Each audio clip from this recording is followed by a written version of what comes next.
Opening in the UK this week, September 5 is a movie about the events that occurred during the 1972 Olympics in Munich from the perspective of the only film crew who were there filming live.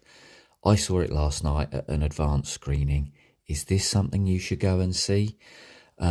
Watching a film about something from the 1970s, the authentic feel of this movie is largely created through a slightly grainy aesthetic, with genuine footage of the events being inserted into the newly filmed ones, and the attention to detail and the information conveyed about the inner workings of a live TV studio feed, they worked very well for me. They fitted the time period and it genuinely felt exciting.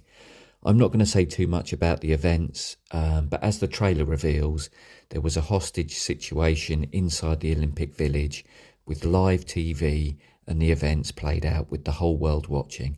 And this is a story that shows us the logistics, pressures, the stress and mechanics of getting that news out there to the TV network back in the 1970s.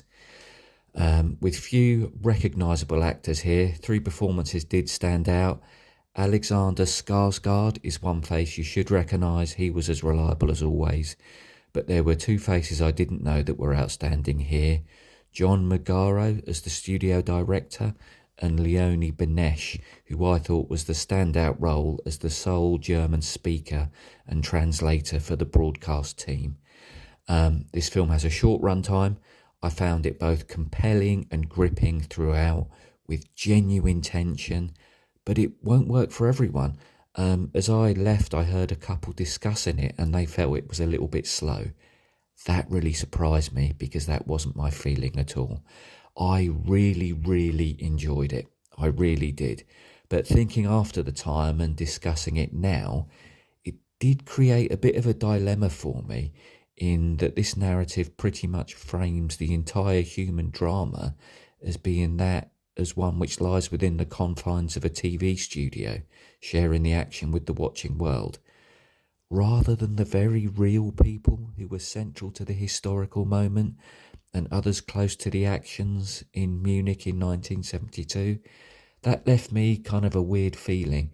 This wasn't really an event that was about a film crew, but that's all we see in this film generally. But despite that weird feeling, I think this is a great film. Cinema 2025 has started very well, and this is something I think you should go and see at the cinema.